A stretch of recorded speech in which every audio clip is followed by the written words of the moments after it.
This is Carl from National RV Detroit. I'm going to show you through your Flagstaff E-Pro model E19QB. Okay, so I'm right here on the door side of the trailer, and as you can see, you've got crank down scissor type stabilizer jacks. There's a crank inside, and you could also use a 3/4 inch socket or adapter for your drill, which is what most people do these days. You don't lift the trailer with them, you just take the wiggle out of it, just to stabilize it. Got a power awning with a LED strip. Fold down stairs, just fold into the trailer. Make sure the door is open all the way before you put it in or out, or else it'll hit right there. Also, you can see you've got this pin here. There's one on each side. The legs have holes in them, so you could adjust the legs for uneven terrain. Okay, so you've got outside speaker, you've got a rail to hang your grill on and your utility table, just some power, 110 AC, there's your furnace vent. It comes with a front wheel or a pad, you can see the pad there, the foot. Now this jacket thing, it's used to angle your bike rack. I'll show you right here. Right now there's a straight piece in it here. If you use that, you can angle it back away from the tow vehicle or towards it, just so it gives you more options. Now let me go to the other side here because the sun's glaring. Now right now you can see the bike holders. This is for 2 bicycles. The bike holders are all on that side. That's just how they assemble it. You configure it how you want. You're just going to pull the pin and move these to the other side. So basically half of them would be on this side and half of them would be on this side, so you can hang a bike on each side.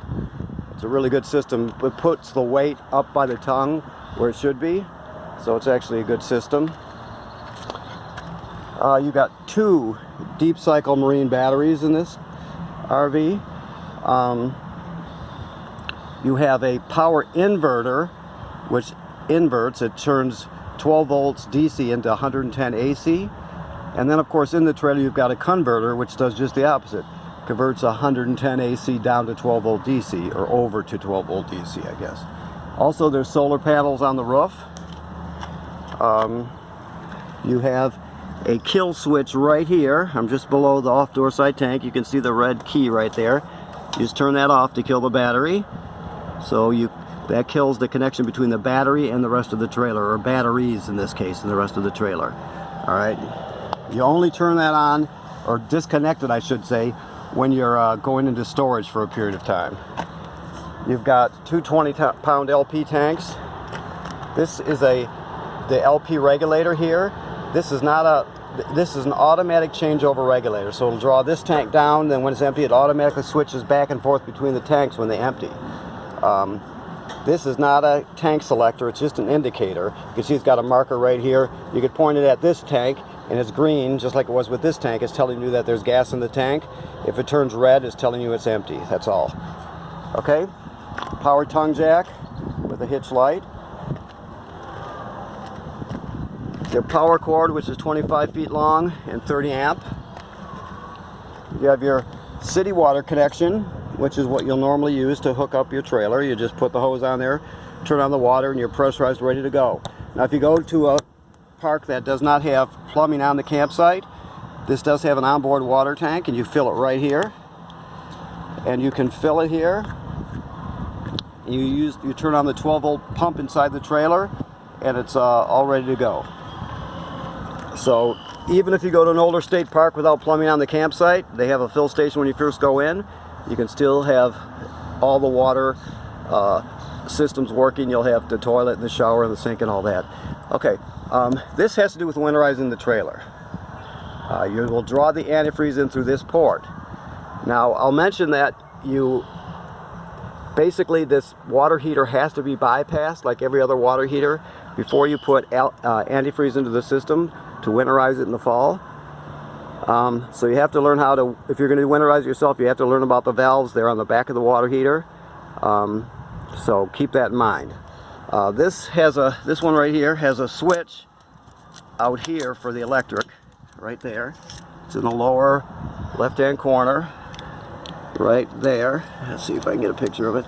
I don't know if you can see that or not, but there, that's better there. And that operates the electric heating element. The heating element is behind this panel here. This water heater also works on gas. The switch to operate it on gas is inside. This model might even have a secondary switch inside for electric. But just keep in mind there is a switch there that will shut off this heating element and turn it on, okay? And that's the drain for your water heater right there. Okay. These are just the service panel for the refrigerator. You don't have to go in there. That hose should always be hanging out for condensation. This is your range hood vent. It vents your range hood to the outside of the trailer. If you're going to use the range hood, you'll just open this baffle up so it flaps freely. If you're not using the range hood, you keep it shut like that. Okay. So these are your dump valves here. You can see the gray valve is over here. That's for the tank for sink and shower water. Then you got the black valve here. That's for toilet water and waste. You'll put your hose right on here. Then you're going to dump the black tank first. And then you'll dump the gray tank second. You do it by pulling the valve out. I'll close it right now because it's empty, but you'll pull it out like that to dump it, and then you close it. The reason you do the black first because it's dirtier water than the gray. The gray is a little cleaner, so you use the gray to flush out the tank, okay? This is where you hook your power cord up to. This is satellite and cable through. All right. That's the outside shower for kids and dogs and feet and what have you. This ladder is obviously to access the roof. You want to inspect the roof at least 3 times a year. Figure in the spring and in the fall, and then once in the middle of the summer. You go up there, you check all the seals. Everything has a lap sealant on it. You look for cracks or separation starting. And in one of these years, when you go up there and inspect it, you're going to see something that needs to be taken care of. So you take it, you get it touched up, or else do it yourself if you know how. But the bottom line is you have to inspect the roof 3 times a year. You want to keep it dry inside the trailer all the time. You don't want any water in your building materials. That's not just this trailer, it's every trailer ever built. So, okay. Now the last thing I want to show you about dumping the trailer, this is a black tank flush here. So after you've dumped the gray in the black tank, you can open the valve of the back tank. It says always have the black tank valve open. You put your hose at the dump station on here, turn it on, and the black tank has jets inside. It'll clean it out, clean the sensors off. It just does a better job of cleaning your black tank.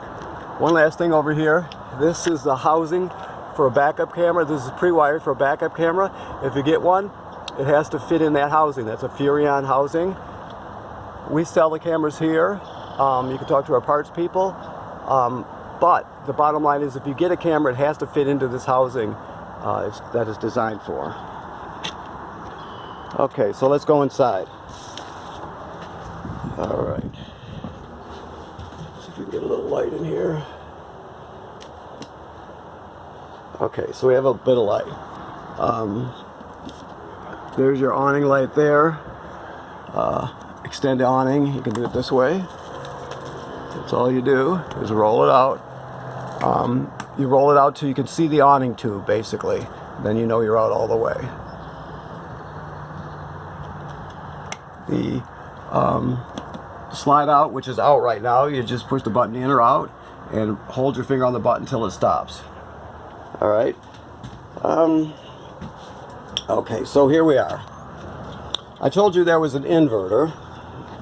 The switch to turn the inverter on and off, remember invert turns 12 volt DC into 110 AC. You can turn this on and off right there. Then you have a converter, which converts 110 AC down to 12 volt DC. You see you got regular household circuit breakers on this side. They're all labeled. You know, the air conditioner and the microwave, they have to be AC power. Everything that can run on DC the trailer does. So you can see you got automotive fuses here, and they're labeled there. And you can, you know, basically every 12 volt appliance or system has a fuse. Okay, if one of those ever pops, it'll light up, and you can see through this perforated plastic here. Now, this is a battery tender, so it'll as long as you're plugged in, this power converter will sense how much energy your battery has and how much it needs, and it'll keep it fully charged. Okay. Now this is your solar panel control center. Right now the way it's wired, there's different ways to wire the batteries, but right now the batteries are wired, and so you have double the storage, basically. So you can't check the separate batteries here. The battery just tells you how charged the system is, okay? Just keep that in mind. Right now it's checking the solar panels. We're in the shade and it's early in the morning, so we're only getting 0.3 amps. You can see the sun there, pointing this way towards the trailer. So we're not getting a whole lot. But it'll check the levels of your battery. Right now you've got, because we're running off battery, we're not plugged into this point, and it's been sitting here the weekend, you're only at 9.6 volts. As soon as, because this charges your battery down here, as soon as you plug in, it'll bring it back up to 12 volt, okay? And it's again telling us that we're just getting 0.3 amps from the sun. There's information, for every appliance has its own manual, plus you go to their websites and they have videos and PDF downloads, so you can always educate yourself as much as you need to. I don't know what you know about this particular trailer, because it does have solar on it and all that, but if you bought it, you probably know quite a bit about it. So I'm just acting like, pretending like, or talking to you like you don't, because I don't really know your level of knowledge on this, I guess is what I'm trying to say. To turn on the heater, it's just analog. It locks to the left to turn it off. To turn it on, you just go like so. Okay, to turn it off, you go over till it clicks like that. All right. The table, the pole comes out and it will turn into a bed. You just lay down these cleats down here on both sides and you use the back cushions to fill in the space. You get another bed. Okay, to access your valves for your water heater and your water pump for winterization, you take this drawer out. I'm not going to pull the whole thing out now, but I can show you back there where it's at. That canister right there is a water filter canister. This comes with, somebody just threw all this stuff in here. Let me go through it here. So this is your water filter, if you want to use it. This is a wrench that goes up over the canister, right here. You can see it'll slide up over that canister, and you can spin it off. This is your remote. This is this mattress here has a heater, built-in heating element, so I would refer to it as warming rather than heating, because it doesn't really get hot. It just sort of takes the chill out of it. But you'll plug one end into the mattress, the other end into 110 AC. It's just an analog thermostat. They give you toilet paper roll holders. If you want to mount them on the wall, you just have to be careful because it's only 3/16 thick. You have to hit a stud, and it's kind of hard to hit a stud and get it in the right place. Most people just use a stand and put it on there. You got a spatula with it. This is just the base for your TV that they threw in here. An extra collar to get you out of trouble if you break yours for your dump hose. And that key is to unscrew the Pro Rack system and slide them around. This has a Pro Rack on top, which is used for kayaks or whatever you want to put up there. So that's what that key is for right there. Just so you know, to get this drawer out, you're going to push one side. This one goes up, this plastic tab here. There's another one on the other side, you push the other way, and then just pull it out. And it'll come right out. Okay. Your refrigerator is a 3-way refrigerator. It runs on 110 AC, it runs on 12 volt DC, and it runs on LP gas. So, we're not plugged into this point, and our battery's low, but the bottom line is, you want to go to auto almost all the time.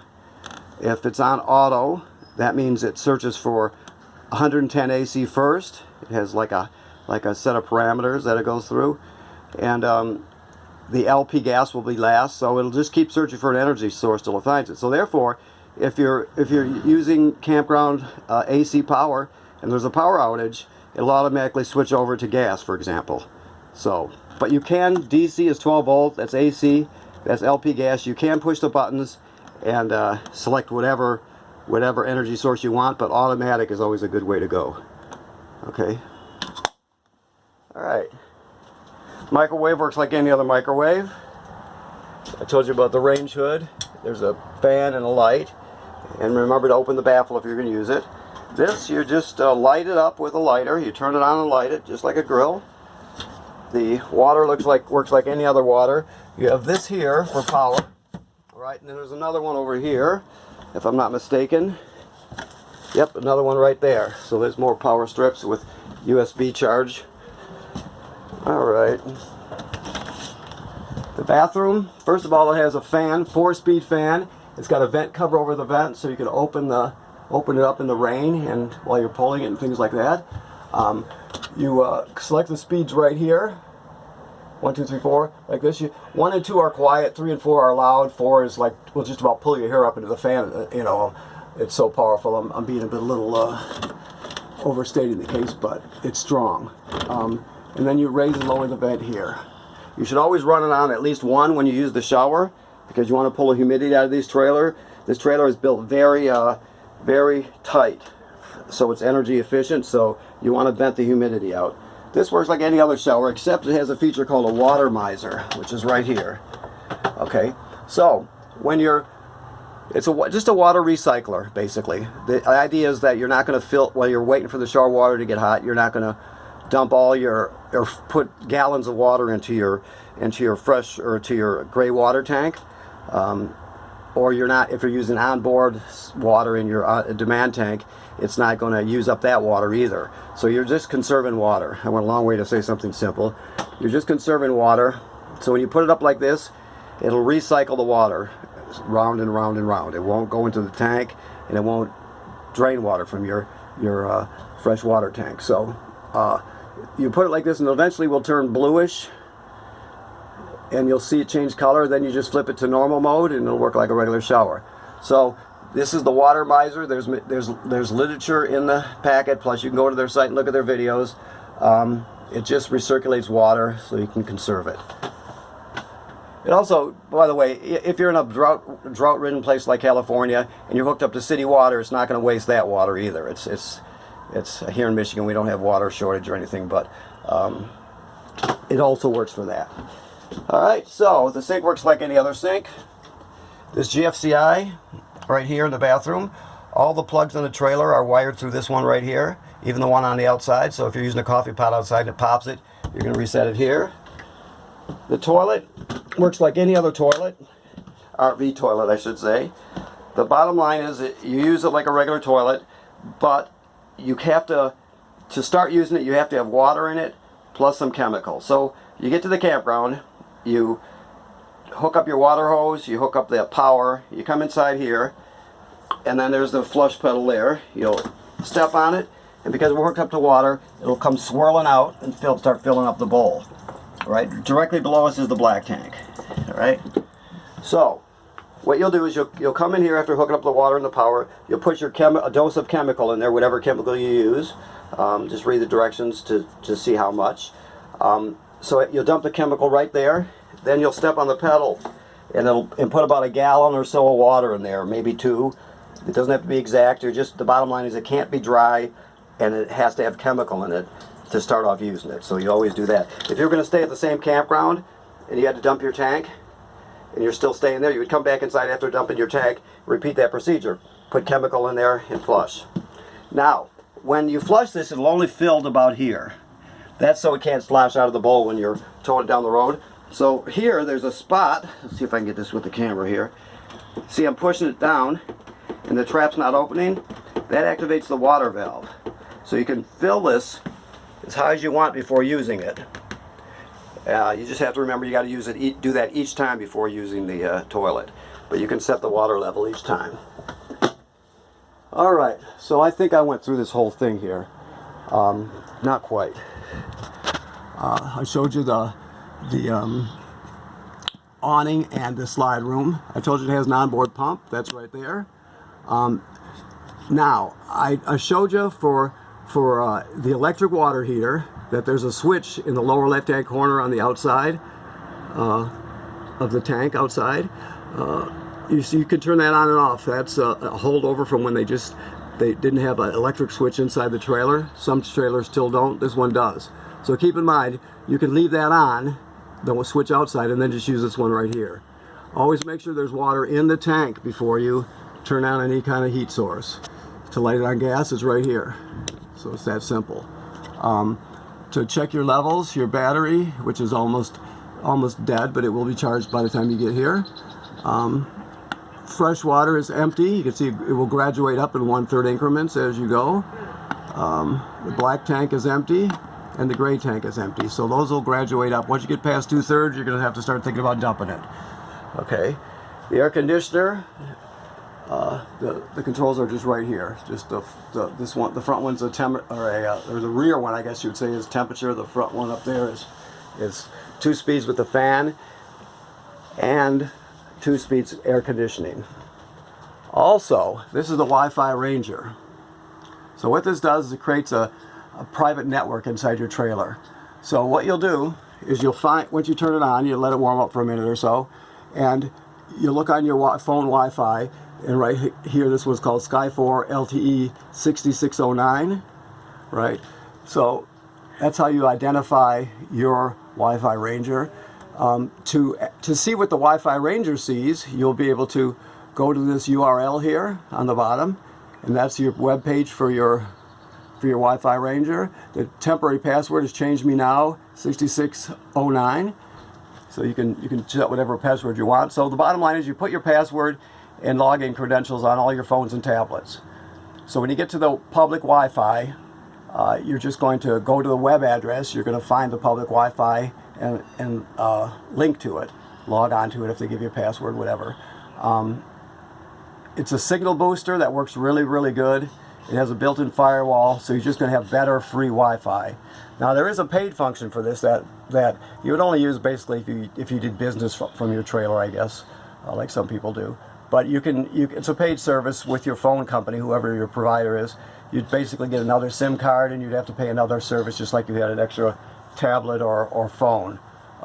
So it'll do that too, but the Wi-Fi booster part is all free. Your radio, there's 2 zones, inside and outside. You can stream out through this USB here. It has Bluetooth, so you can hook up wirelessly with your phone and your tablet. This is an HDMI in if you need to go in with a game machine or something to on a rainy day, that sort of thing. A Blu-ray player, whatever you have. And then there's just obviously analog ports there. So basically it's a radio, but it also will stream, and you can hook up with Bluetooth, and so it does a lot for just camping. Okay. All right, now I think we've got it. Let me see here. Yes, this is the escape window. I'll show you this too. That's the last thing. So basically you're just going to go like this. You're going to push it through like that. If you were going to escape, you'd push it all the way through. You grab a hold of this tab, you pull out the screen, and out you go. Okay. All right, that's good then. Okay, now I think I've covered it all. That's your antenna. Every time I say that. It's your antenna. It doesn't go up and down, it just rotates to tune it in, which you can do from right there. So you can rotate it around and tune in a signal.